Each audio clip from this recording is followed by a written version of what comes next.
Canto 10, Chapter 2, Text 22.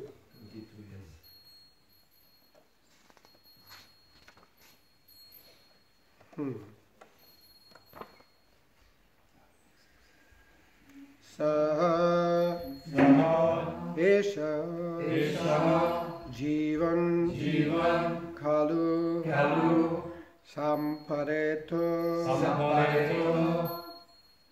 Sa Esha Jivan Kalu Sampareto Sa Esha Jivan Kalu Sampareto Sa Esha Jivan Kalu Sampareto Sa Esha Jivan Kalu Sampareto Varteta Ya Achanta Nishamshitena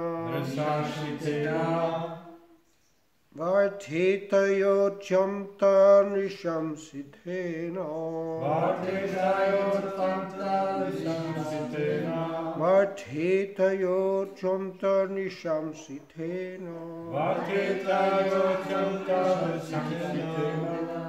Dehe Mrite Tam Manuja Shapanti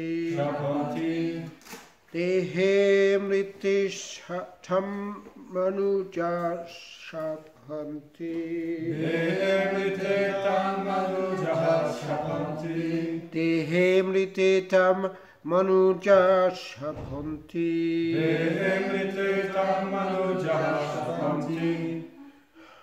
Ganta Tama Andam Thanu Manino Dhruvam Ganta Thamandam Thanu Manino Dhruvam Ganta Thamandam Thanu Manino Dhruvam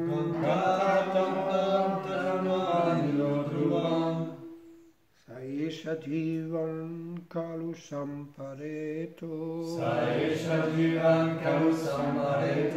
Varteta Yochanta Nishamsitena Tehe Mrite Tam Manuja Shapanti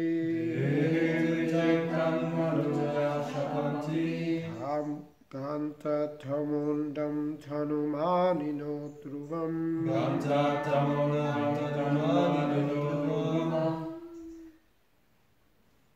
Saesha Jivan Kalu Sampareto Varteta Yochantan Risham Shitena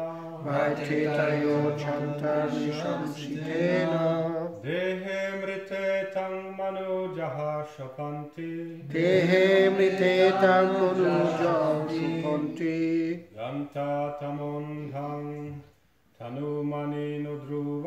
Ganta Tamundham Tanumanino Dhruvam Saesha Jivan Kalu Sampareto Varteta Yotpanta Nishingamsitena Dehe Mrite Tam Manuja Shapanti Ganta Tamundam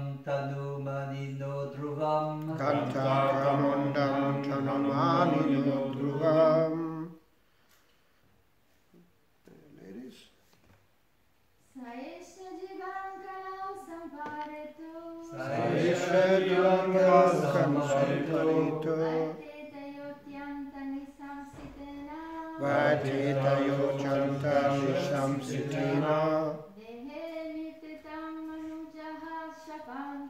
Dehe Mrite Tam Manuja Shapanti Ganta Tamundam Tanumanino Dhruvam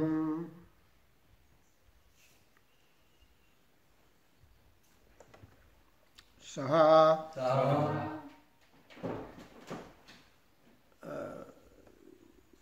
Quelqu'un ne comprend pas anglais?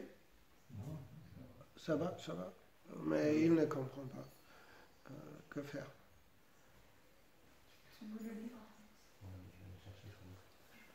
Est-ce que tu veux traduire? Non. Qu'est-ce I'm que- not able to read. Oh, you get the book for the start. Yeah, Ok. S'il vient ici, je peux traduire. Ça va parler lente. Lui, il est pas mal. I cannot translate. Prabhu, No? tu veux. Only if you speak and I speak. At the same time I cannot. I will do it sentence by sentence, slowly. Only I don't know. Prabhu is That's doing why I just want to Anyway, listen. either way, you can also try.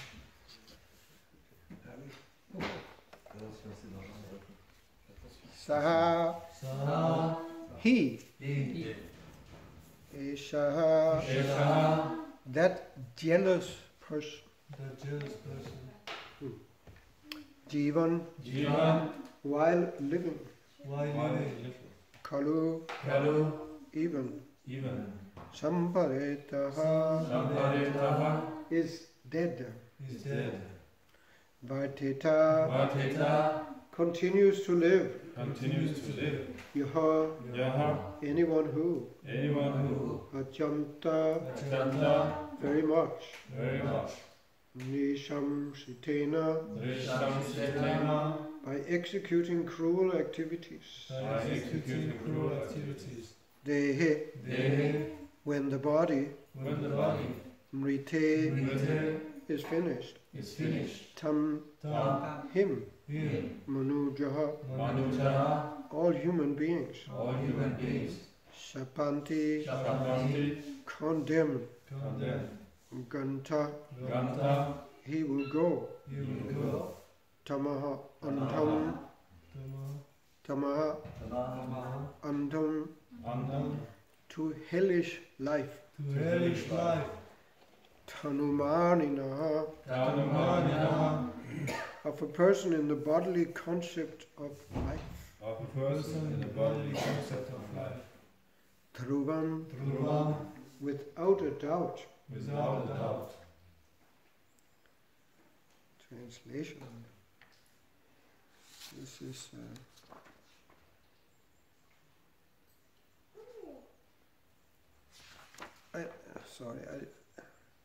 Oh yeah. This is Kamsa. Surprise, surprise. Kamsa is speaking this. He says a person who is very cruel is regarded as dead even while living. But while he is living, or after his death, everyone condemn him. And after the death of a person in the bodily concept of life, he is undoubtedly transferred to the hell known as Andadhamma. Purport Kamsa considered that if he killed his sister while living, he would be condemned by everyone. And after death, he would go to the darkest region of hellish life because of his cruelty. It is said that a cruel person, like a butcher, is advised not to live and not to die. While living, a cruel person creates a hellish condition for his next birth, and therefore he should not live. But he is also advised not to die, because after death he must go to the darkest region of hell. Thus, in either circumstance, he is condemned. Comes, therefore, having good sense about the signs of the soul's transmigration, deliberately refrain from killing Devaki. In this verse, the words Ganta Tamundam Tanumanino Dhruvam are very important and require extensive understanding. Srila Jiva Goswami in his Vaishnava Toshanitika says, Tatra Tanu Manina Tapina Iti Dehatma Bhujyoeva Papa Biniveshito Bhavati. One who lives in the bodily concept, thinking, I am this body, involves himself by the very nature of this conception in a life of sinful activities. Anyone living in such a conception is considered to be a candidate for hell. Adanta gopi vishatam vishram puna punash chavita charvanana. Bhagavatam 7.5.30. One who is in a bodily concept of life has no control over sense gratification. Such a person can do anything sinful, to eat, drink, be merry, and enjoy a life of sense gratification, not knowing the soul's transmigration from one body to another. Such a person does whatever he likes, whatever he imagines, and therefore, being subject to the laws of nature, he suffers miserably again and again in different material bodies. Yava kriyas tapat idam manu vai karmatmakam yena sharira bandhaha. Bhagavatam 5.5.5. In the bodily concept of life, a person is karma anubandha, or conditioned by karma. And as long as the mind is absorbed in karma, one must accept a material body. Sharira bandha, bondage to the material body, is the source of misery. Kleshada. Asadumhani yata atmano yam asanna pikleshad as deha. Although the body is temporary, it always gives one trouble in many ways. But human civilization is now unfortunately based on tanu mani, the bodily concept of by which one thinks, I belong to this nation, I belong to this group, I belong to that group, and so on. Each of us has his own ideas, and we are becoming increasingly involved, individually, socially, communally, and nationally, in the complexities of karmanubandha, sinful activities. For the maintenance of the body, men are killing so many other bodies and becoming implicated in karmanubandha. Therefore, Srila Jiva Goswami says that tanu mani, those in the bodily concept of life, are papi, sinful persons. For such sinful persons, the ultimate destination is the darkest region of hellish life, Gantha Tamondam. In particular, a person who wants to maintain his body by killing animals is most sinful and cannot understand the value of spiritual life. In Bhagavad Gita 16:19-20, the Lord says, Tanaham dvishata krupam samsareshu naratama kshipami ajasram ushupam asurishe yonishu asurim yonima panamu janmani mam aprapyaiva kontiya tutu yanti atamam gatim. Those who are envious and mischievous, who are the lowest among men, are cast by me into the ocean of material existence, into various demoniac species of life, attaining repeated birth among the species of demoniac life. Such persons can never approach me. Gradually, they sink down to the most abominable type of existence. A human being is meant to understand the value of human life, which is a boon obtained after many, many births. Therefore, one must free oneself from tanumani, the bodily concept of life, and realize the Supreme Personality of Godhead.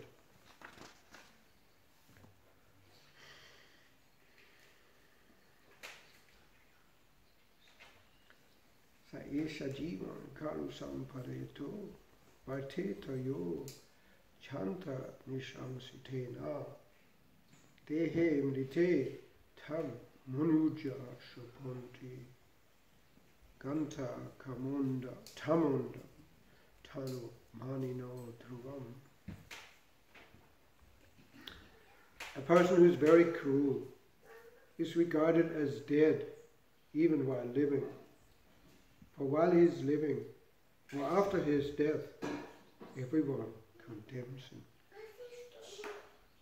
And after the death of a person in the bodily concept of life, he is undoubtedly transferred to the hell known as Andatama.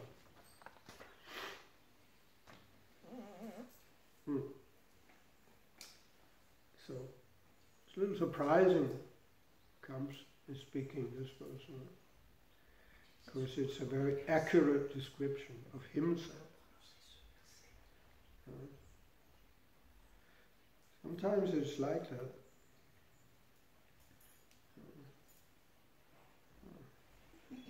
Even Krishna can speak through the demons, the mouth of the demons. How is it that comes after speaking this, he would go on to continue with his atrocities?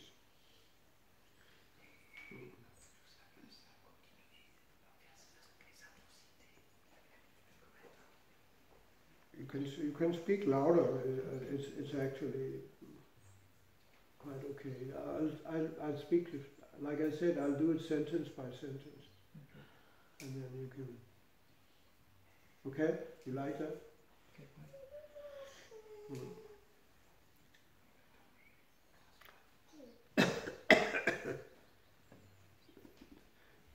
How is it possible? Yeah, there's. Things are not so simple as sometimes we would like them to be. A demon is not necessarily always a demon. A devotee is not necessarily always a devotee. Surprise, surprise, this can change. We are individual souls, we have our life, we change sometimes, and our nature is very complex.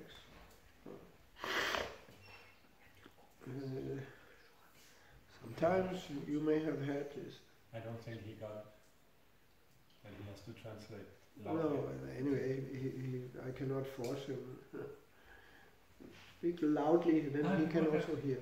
You want to speak loudly? Like him. Okay.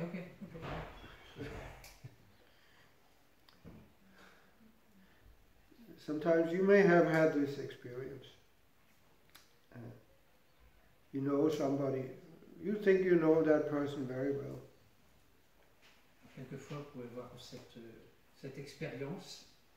Je parle, c'est quelquefois on a l'aspect démoniaque, quelquefois l'aspect de dévot. But you know, all of a sudden you discover a different side of that personality which you didn't, it takes you by surprise. Oui. On peut être surpris de découvrir ces côtés particuliers dans une personne. Therefore, no, Kamsa was certainly a demon, there's no doubt about it. he was a hardcore demon.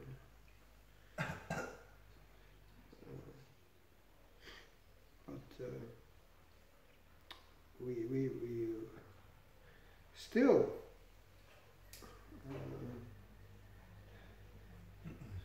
he could speak this very wise words, like we here, he's speaking here.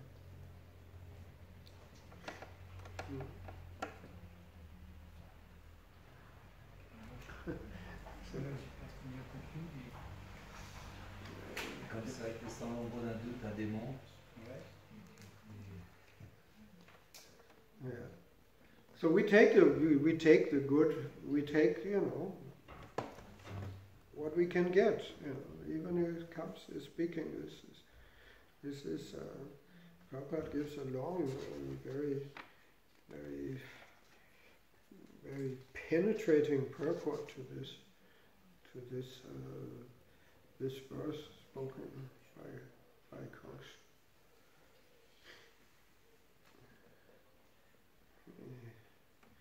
He basically takes apart the whole materialistic way of life, which is based on the bodily concept of life.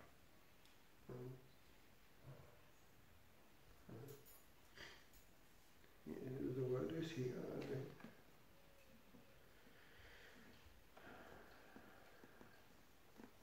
Have a look. Anyway, the bodily concept of life is, one may think, why are we so much talking about, this, the fallacy of thinking that I am this body. Yes, because that is actually the root of all evil. An animal cannot think different. You cannot convince an animal or a human being who's like an animal that he is not the body. But those who have, if one is a little intelligent, if one is a little awake, one really ought to give attention to contemplate the statements of the Shastra, that there are two things. Krishna explains from different points of view in Bhagavad Gita. In the second chapter, he chastises Arjuna. Of course, Arjuna is apparently in the bodily concept of life, and he's lamenting because he feels himself in a situation which is impossible. He's now facing in battle people who are very well known to him, who are superior to him, and Krishna is urging him, you have to kill them. What a horrible situation. So he thinks, I cannot do that. It's horrible. But actually it is because he's in the bodily concept of life. Bhagavad Gita is actually a very shocking book because it really puts things, how to say, it is, one can say Krishna created a situation where that really is very shocking and forces us to think what is wrong, what is Arjuna doing, what is his mistake. He's a very good person. Here he is, what would you think in such a, what would you feel in such a situation? Try to picture. You're standing in front of, so many people who are very dear to you, and you're having to kill them. This is horrible. This is, hopefully we will never be in such a situation. But life is like that. Sometimes we are put in such situations where we are having to do things that is really against our feeling, our innermost sentiment.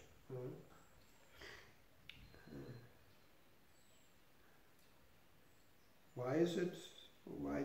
Well, there are many reasons, you can say. Why Arjuna? Why this is the thing to do now?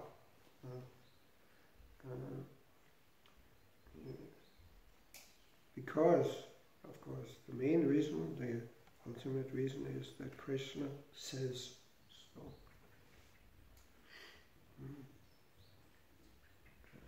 Can we accept that? Yes, then we are devotees. If we still question, no, but, Krishna is saying so, but there are so many other considerations. Yeah? Then we are still in the bodily concept of life. So,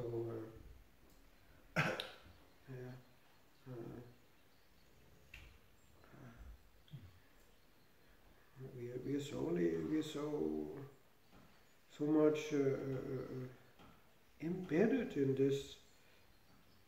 this world by way of this material body which we have. We are sitting within this body, and this body is so moving so nicely according to our desire. It gives us so many opportunities to enjoy. How can I just forget about that?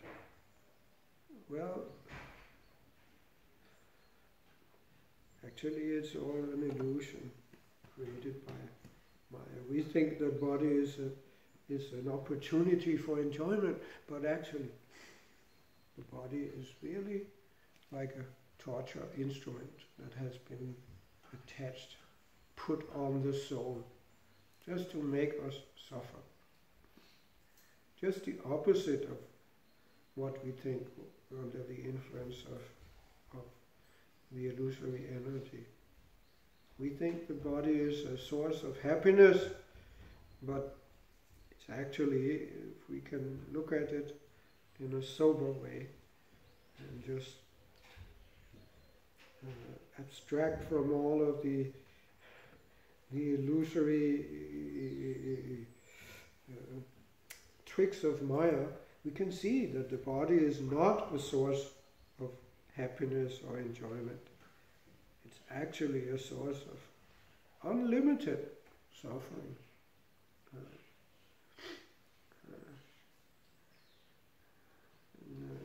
Especially as we get older. Even in young age, people are also suffering. But in young age, one is looking forward, one expects to live a long life, and one is just beginning, and one has so many hopes, what the future will bring, how the world is all open, full of opportunity. But it gradually wanes. The opportunities pass by. We are not able to take advantage. It was not what we thought it was. And as we are getting older, the opportunities get less. The future is not so bright anymore. And then we become depressed. in the bodily concept of life. But if we are fortunate enough, intelligent enough to associate with the right people, if we make the right conclusions and actually take up a spiritual practice, Krishna consciousness, then there's no disappointment. Actually, life becomes better and better as we grow older, because we're becoming more wise, and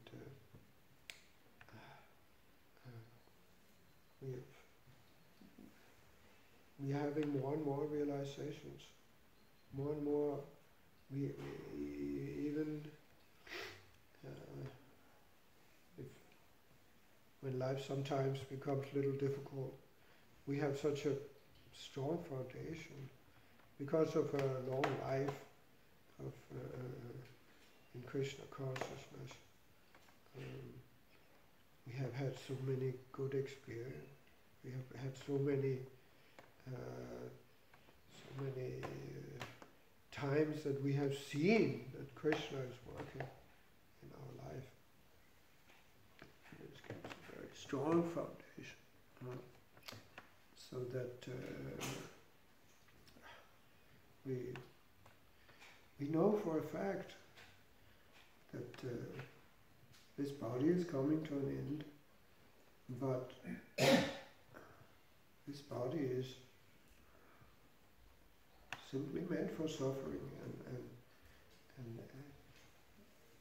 our real happiness lies in our connection with Krishna, our devotional service.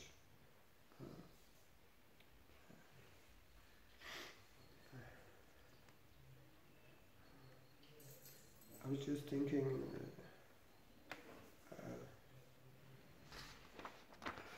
how amazing it is. Maharaj Yudhishthira, when he was asked, actually by his father, Yamaraj, it was like he was being put a whole series of questions which he had to ask in order to actually free his brothers who were actually lying dead in front of him. They had drunk from a lake, which was, they were told not to drink the water, but they did it anyway, and they died. And they were very thirsty because they were exiled in the forest. Sometimes there is no water in the forest. So finally Yudhishthira Maharaj, he came and he saw his brother lying there, but he was very thirsty, so there was a nice lake and he was just about to drink, but then he heard a voice, "Don't drink from this lake, it is my lake. First you have to answer some questions." So Maharaj Yudhishthira, he proved himself to be worthy of being the leader of his family, because he said, "Okay, I'll answer your questions to the best of my ability." So he was asked so many questions. One of the questions, what is the most wonderful thing? What is the most amazing, incredible thing in this world? And the answer was that the most amazing thing is that we are seeing every day that so many living entities are dying, and all the predecessors in my family have died, and I also know that by the same logic, also those who come after me, they will also die. But still, I think I'm not going to die. How is this? I was just thinking how many people have died recently, just within our community. I was making a little list, not a complete list, but just a quick list. Kadambakans died recently. Before that, Bhakti Chandra Maharaj left the body. Our own Lalita Madhava, he died.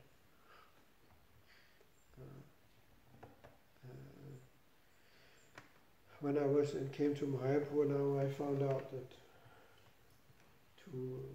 of course Pangajangu, but I found out that one other devotee who was, I used to always see in Mayapur, Prabhupada disciple, very nice devotee, Rajendra Nandan, he also left the body.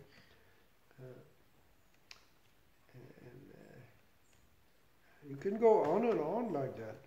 We are all, one after the other, we are passing away.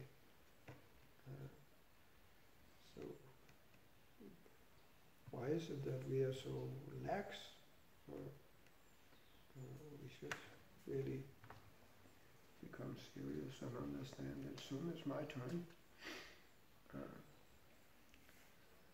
Don't be so attached to this body. You're going to have to give it up sooner or later. We should increase the spiritual content of our lives. And then we will be happy, actually. It's a source of immediate happiness if we, even just here in the temple, our simple program, which we have every day, it's an opportunity. We can just go through the motions and as a routine and just waiting for when it's over, or we can take it as an opportunity and a chance to have some loving reciprocation with Krishna. And if we cannot understand that, at least some loving reciprocation with the other devotees. You may think, oh, it's just the other devotees. They are just, I shouldn't relate to them because it's Krishna consciousness. So Krishna is here. He is what is important, and all the others they're anyway space cases. Krishna means Krishna and Krishna's devotees. We were just reading the Nectar of Devotion in the beginning. Prabhupada explains that. In one sense, everything is Krishna, and Krishna is everything. So that also means that Krishna's devotees. Krishna is very happy. The Prachetas, the sons of King Prachina Barhisha, when they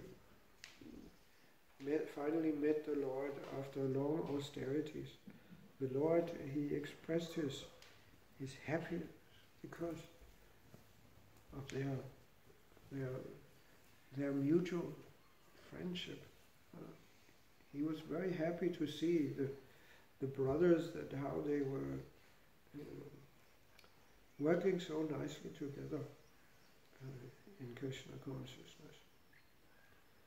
So, yeah, and it's kind of easier, to really, relate to Krishna. That's we may find a little theoretical, but the other devotees, they are right there. We are all together here. We can relate to each other. That's a very plain, simple thing, and it's not Maya. Let us try to, make a little festival for Krishna. It doesn't have to be, a big thing. Just look at the other devotees, make some nice music with them, just smile, or ask how they are doing, whatever it takes. That is also Krishna consciousness. Krishna consciousness means so many things, and we should take advantage of every opportunity and increase the spiritual content of our lives. It should always be increasing, and reduce our bodily absorption. Bodily activities must be eating, sleeping, mating and defending is necessary to keep the body going, but it shouldn't be our focus. Our focus should be somehow or another to try to please Krishna. Try to understand Krishna's transcendental nature. Krishna says in Bhagavad Gita, yo evam yo veti tattva chaktva deham punarjama netima iti sura. If we can simply understand Krishna's transcendental nature, his birth and his activities, then we will go back to Krishna.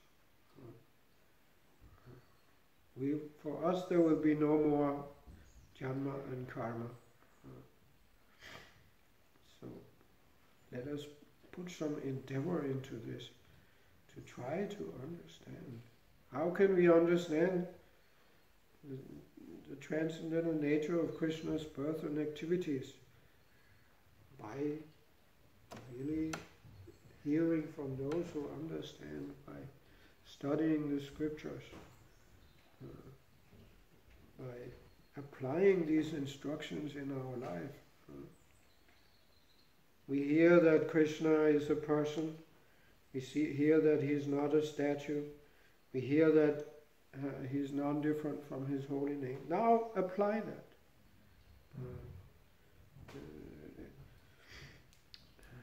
Try to behave as if it is true. We may not have realization, but by applying, by acting according to the instructions, we will get realization.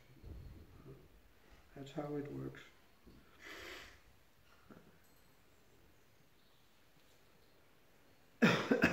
Hare Krishna. Hare Krishna.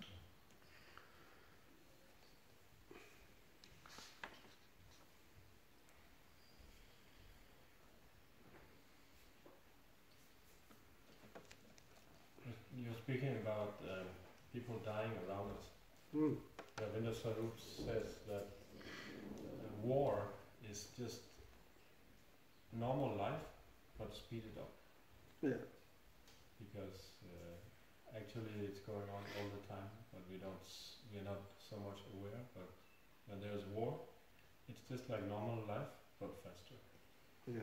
Tu veux que je traduise? Je traduis? Well,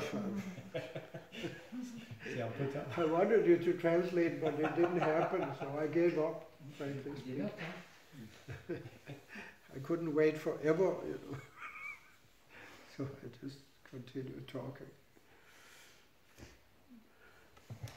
Okay, so translate. Ouais, ce qu'il disait, c'est qu'en fait, en temps de guerre,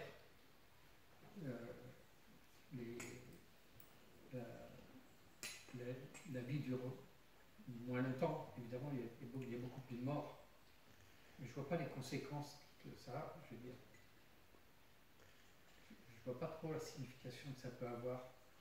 Je veux dire, bon, si on n'est pas en temps de guerre, effectivement, je veux dire, notre vie est moins en danger.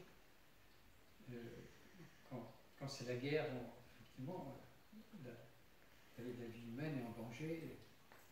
On risque de quitter le corps plus facilement, quoi. Parce que, effectivement, il y a du danger. People who have been on the battlefield, they also report that they never felt more alive.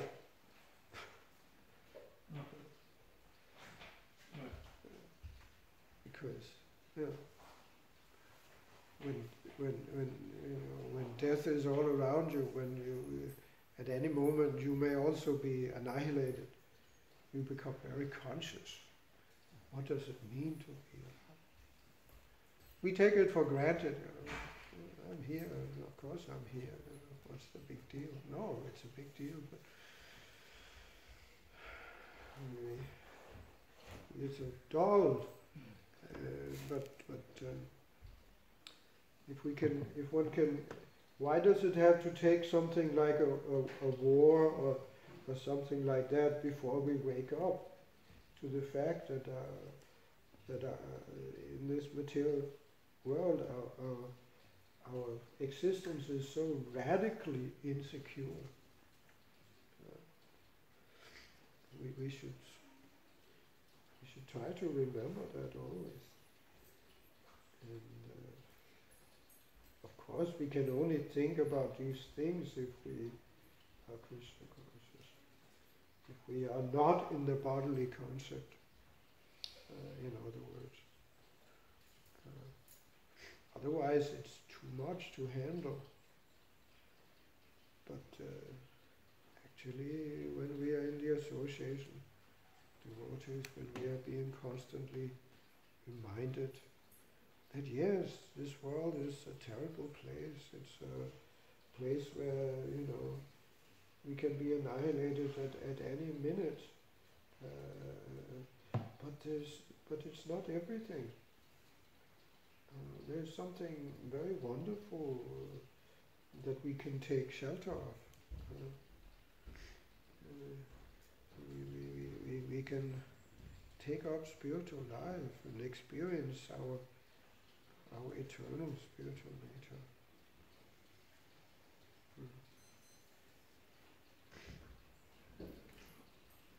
Can I say something? Then we can handle it. That I'm also realizing that this history is also like a question of timing, because Kamsa was hearing this voice from the sky saying that he will be dead by some son of her sister.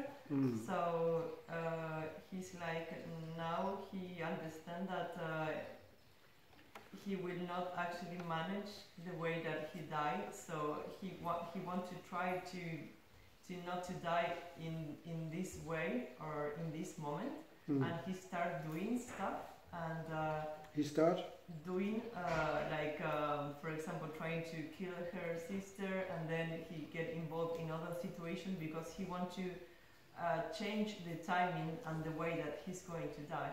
And also this I asked, because I didn't read the history, but I asked who was this voice, and they told me that they were demigods, also trying to change the timing of the things that have to happen. And I feel like also in war we are transforming and trying to see how we are going to die.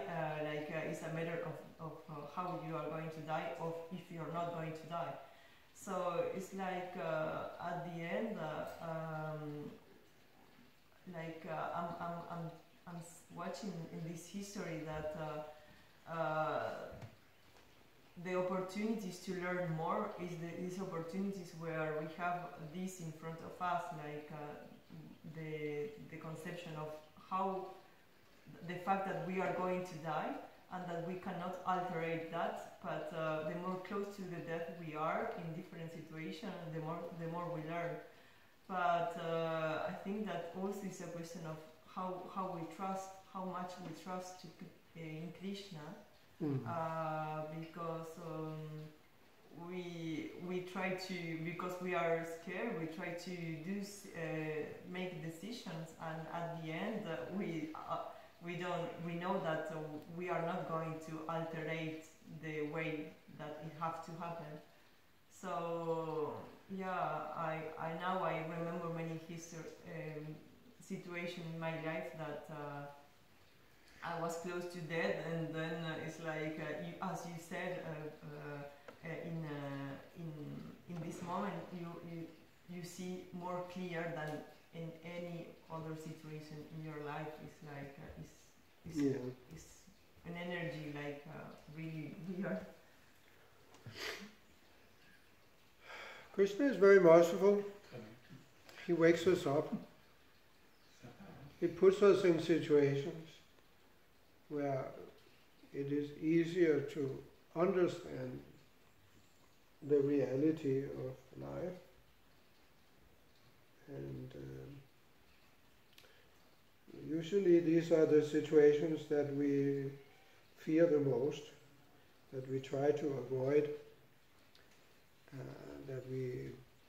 it's like a nightmare. But if we remember Krishna, then that means remembering that there's a reason for everything, and we should try to understand the reason why things happen. What can I learn from this? If we try to think like that, what is Krishna trying to tell me? What does he want me to do? Then every situation can be actually turned into something positive. And sometimes even what is normally considered, like I said, the worst situations, they are the best. Because, like Mother Gopal said,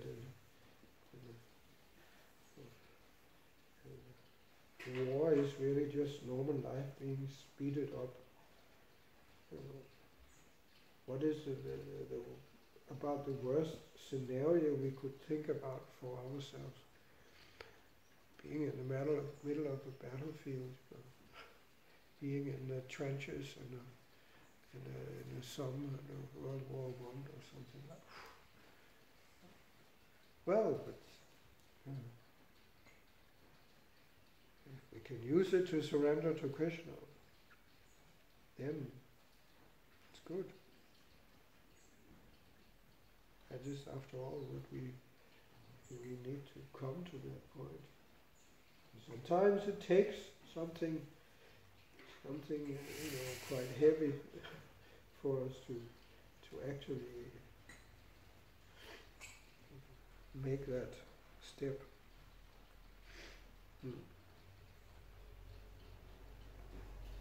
Hare Krishna.